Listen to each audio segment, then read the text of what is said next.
इसके पहले वाले वीडियो में हम लोग रेफ्रिजरेशन साइकिल सिस्टम के बारे में जाने और उसके बाद एक वीडियो में आपको मैकेनिकल कैबिनेट सिस्टम के बारे में हमने बताया।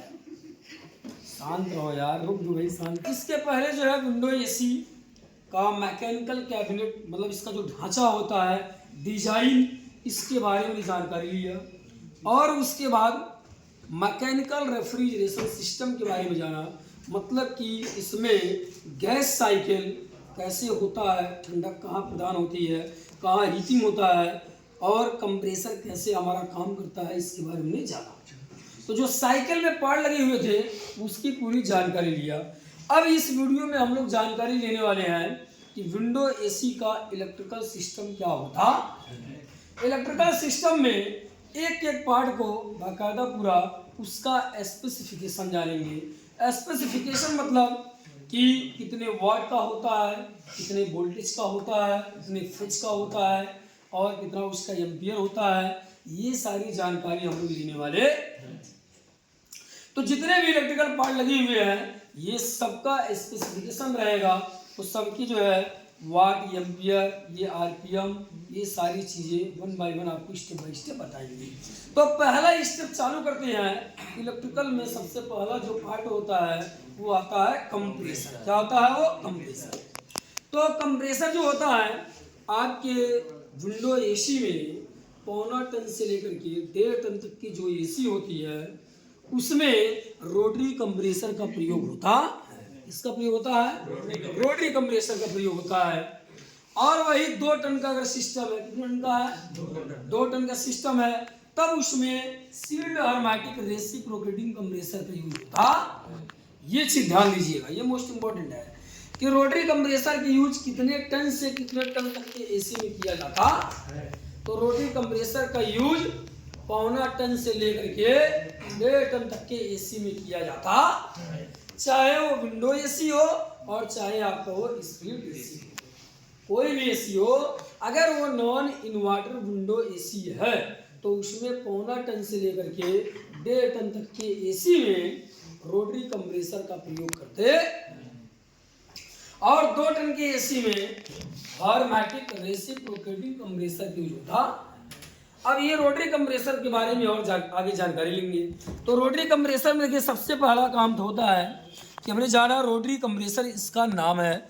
अब इसका स्पेसिफिकेशन, इसका इलेक्ट्रिकल जानने वाले हैं। ठीक है कि इसमें इस मोटर को चलाने के लिए, इस कंप्रेसर मोटर को चलाने के लिए इसमें लगे होते हैं 3 टर्मिनल। कितने टर्मिनल होते हैं? 3 टर्मिनल। ये 3 खूंटी होती है जिसका टर्मिनल क्या कहते हैं? टर्मिनल कहते हैं। मतलब यहाँ पर वायरिंग करके जब इसको चालू होता है, ऑपरेटिंग वोल्टेज 1 फेज 220 से 240 वोल्ट, एसी 50 हर्ट्ज, मतलब इतने वोल्ट पर ये ऑपरेट होता। अब इसके बाद जो है ये ऑपरेट जब हो जाता है तो ऑपरेट होने के बाद इसका एम्पियर मापते हैं। क्या मापते हैं? एम्पियर मापते हैं। एम्पियर का मतलब होता है लोड, मतलब लोड का जो मात्रक होता है उसे हम एम्पियर में कहते हैं। क्या कहते हैं? एम्पियर कहते हैं। मतलब कि ये कितना लोड लेकर चल रहा है वो एम्पियर में पता चलता। तो हमारे पास एक मल्टीमीटर होता है, जब इसे हम चालू करते हैं एम्पियर चेक करते हैं तो जब हमें पहले ही पता रहेगा कि इतना लोड लेकर चलता है और तब हम चेक करेंगे, तब हमको ये कंफर्म हो जाएगा ये सही चल रहा है कि नहीं चल रहा है। तो यहाँ पर क्या होता है, टन के हिसाब से इसका लोड होता है, टन के हिसाब से इसका एम्पियर होता है, कंप्रेसर के कैपेसिटी के हिसाब से ही इसके एम्पियर होते। तो अगर 1.25 टन से 2 टन तक की विंडो एसी होती है तो 1.25 टन का, 1 टन का, 1.5 टन का, 2 टन का, यह तीनों का एम्पियर अलग अलग होगा। तो अगर 1.25 टन की एसी है तो उसके कंप्रेसर का जो एम्पियर होता है ये लगभग आपको 3 एम्पियर 4 एम्पियर, मतलब 3 से 4 एम्पियर के आसपास जाएगा। अगर वही एसी 1 टन की रहेगी तो लगभग 4 से 5 एम्पियर चला जाएगा। अगर वही एसी 1.5 टन की रहेगी तो 6 से 7 एम्पियर जाएगा। अगर वही एसी 2 टन की है तो 8 से 9 या 9 से 10 एम्पियर भी जा सकता। तो अब ये जो एम्पियर हमने देखा कि जितने टन का है उस हिसाब से एम्पियर है, मानक एम्पियर है वो। अब वो मानक एम्पियर अगर बढ़ने लगे या घटने लगे तो इसका मतलब एसी में प्रॉब्लम है। तो एम्पियर से हमें ये सीख मिलेगा कि जब एक फिक्स एम्पियर हमें पता रहेगा, एक मानक एम्पियर पता रहेगा, एक स्वस्थ एम्पियर पता रहेगा, एक रनिंग एम्पियर पता रहेगा कि हमारी एसी स्वस्थ होती है तो कितने एम्पियर पर चलता है। अगर ये पता रहेगा तो लोड बढ़ेगा, ये भी पता चल जाएगा कि भाई कुछ न कुछ तो प्रॉब्लम है इसमें। तो अगर 1.5 टन की एसी है और 6 से 7 एम्पियर लेना चाहिए, लेकिन वो 6-7 एम्पियर की बजाय वो लेने लगे 9 से 10 एम्पियर, तो इसका मतलब ये है कि एसी में प्रॉब्लम है, एसी में लोड बढ़ गया। तब चेक करने की आवश्यकता, मतलब ये जब हमें पता चल गया कि इसमें प्रॉब्लम है तब हम चेक करते हैं कि भाई क्या प्रॉब्लम है, मतलब कि ये लोड क्यों बढ़ा। तो लोड बढ़ने के कई कारण होते हैं। अब कंप्रेसर के ऊपर देखा जाए कि भाई लोड क्यों बढ़ता है, कंप्रेसर का लोड कैसे बढ़ जाता है। तो अगर गैस ज़्यादा हो जाएगा तभी लोड बढ़ जाएगा। अगर कंप्रेसर जो है इसका जो इसके अंदर का मोटर है, पिस्टन है, अगर वो जाम हो जाएगा तभी लोड बढ़ जाएगा।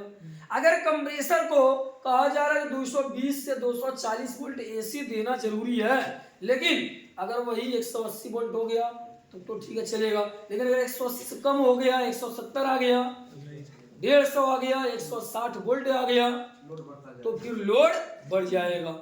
चलेगा लेकिन लोड बढ़ जाएगा।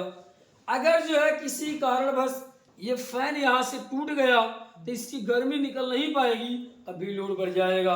अगर इसमें बहुत ज़्यादा कचरा जम गया इस कंडेंसर जाली में, उस समय भी लोड बढ़ जाएगा। अगर वायर कोई शॉर्ट हो गया या कैपेसिटर लूज हो गया तभी कंप्रेसर का लोड बढ़ जाएगा। मतलब कि लोड इसके बढ़ने के कई कारण होते हैं और लोड बढ़ेगा तो वह लोड हमें एम्पियर के जरिए पता चलता है। एम्पियर मीटर में वह एम्पियर डिस्प्ले शो कर देता है, उससे हमें पता चल जाता है कि लोड इसका बढ़ गया है। लोड कम होने का रीजन है, अगर लोड कम हो गया तो लोड कम हो गया तो पहले ये देखना पड़ेगा भाई लोड किससे रहता है, भाई कौन ऐसा चीज इसमें डाला गया है कि जिसके कारण लोड रहता है और वो कम हो गया, तो भाई गैस कम हो गया। गैस रहता है तभी लोड रहता है, गैस नहीं रहेगा तो लोड कम हो जाएगा। तो लोड अगर कम हो गया तो हम समझ जाएंगे इसमें गैस खत्म हो चुका है।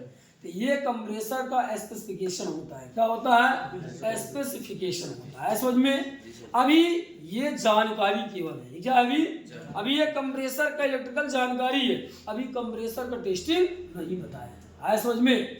तो अभी आगे हम लोग पहले सभी पार्टों की जानकारी ले लेंगे और उसके बाद 1 बाय 1 कंप्रेसर की टेस्टिंग, यहाँ पर फैन मोटर की टेस्टिंग और ये मोटर की टेस्टिंग और जो भी है पीसीबी का टेस्टिंग, सेंसर का टेस्टिंग, सबका बारी बारी टेस्टिंग करते हैं। तो ये कंप्रेसर समझ में आया नहीं आया?